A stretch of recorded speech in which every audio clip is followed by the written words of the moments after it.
Well, the United States is about to do the unthinkable in the Middle East, which is to screw things up beyond repair. Now, it's no secret that so far, they haven't done the smartest of choices. However, the situation somehow still remains salvageable.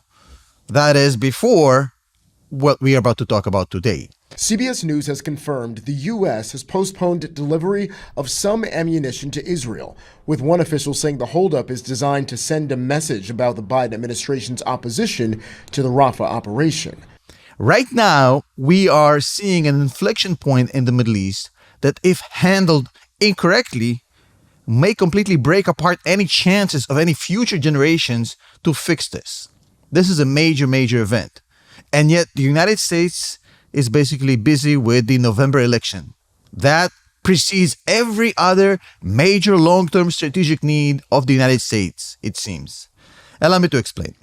Ever since the April 13th Iranian attack on Israeli soil, which in itself was unprecedented, ever since that happened and the very tame Israeli response, nothing really happened between the Iranian and the Israeli governments. They've been pretty much silent. But that silence is misleading because there's a lot going on under the surface. And this whole thing is boiling, and it needs a responsible adult in the room. And this administration refuses to take that responsibility. Now, right now, the Israelis are basically in the juncture where they have to make a decision. On the one hand, Hamas is looking at this and saying, well, we don't really have to negotiate with you. You guys are desperate. Your main ally is essentially selling you out. The United States ain't backing you. They're pushing you around. You're not enjoying a huge amount of support anywhere else in the world. We're going to be the victim card pretty good. We're getting good at this. So if you try to screw with us, we're just going to scream genocide and you guys can't do nothing. So why don't we just stop negotiating right now? We're going to make demands which are essentially to get you to screw yourself in the behind. And if you agree with this, then sure, we'll give you your hostages back, but essentially it's going to be a huge strategic win for us. And if you don't take this horrendous deal we're offering you, then we're going to go back to the world who's absolutely mesmerized by the Palestinian victimhood. And we're going to tell them one simple story. Hey, we offered the Israelis a ceasefire agreement. We offered them all of this and they refused, the bad Israelis. And right now the Israelis is saying, well, look, if we don't get a deal here, we got to go in Rafah. Rafah is the last point which we have to take. And it's the most important one of them all. We've avoided it so far. We tried not to do this, but at this point we have to. That is the supply chain through which Hamas gets military equipment, food, logistics equipment. A lot of tunnels under Gaza are basically in Rafah. When you talk about external world connection from Gaza to the rest of the world, it goes under the Egyptian border, under Rafah.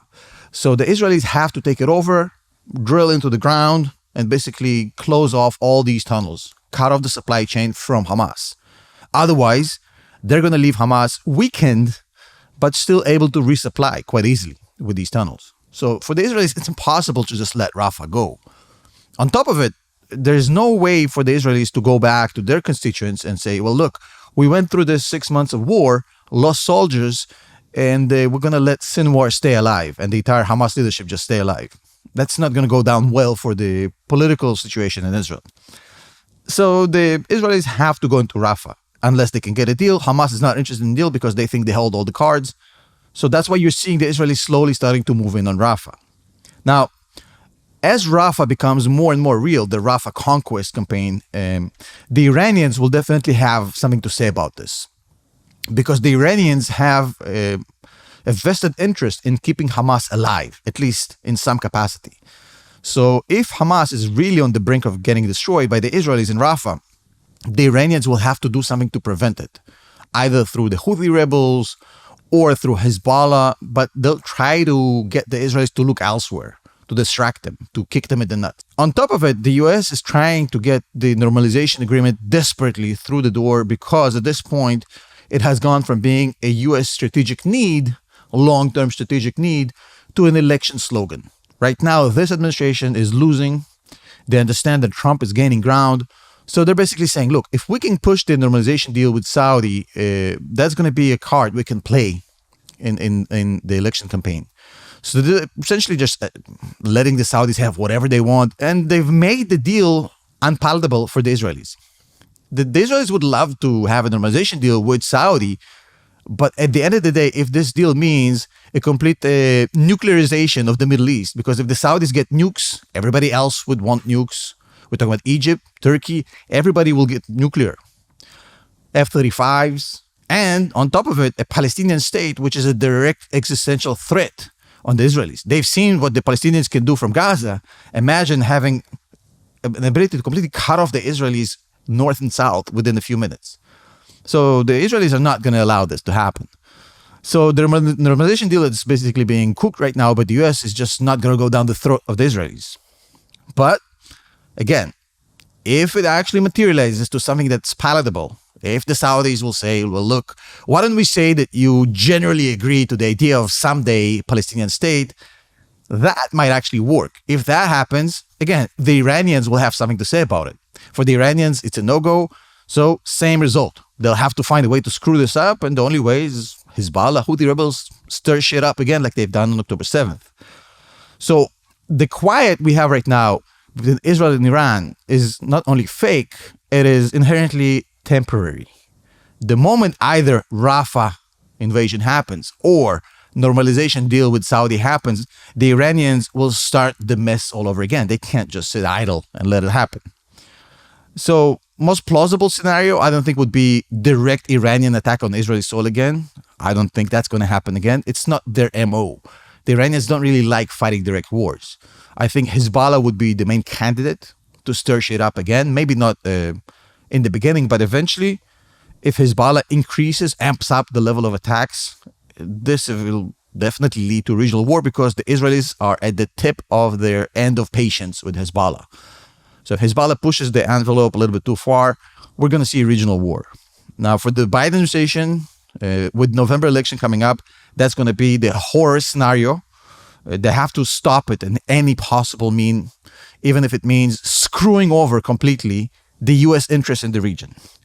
So basically what the Biden administration has been doing, they've been pushing around the Israelis by delaying weapons shipments and going public saying, hey, we are delaying weapons shipments to the Israelis because we're pressuring them not to go into Rafah.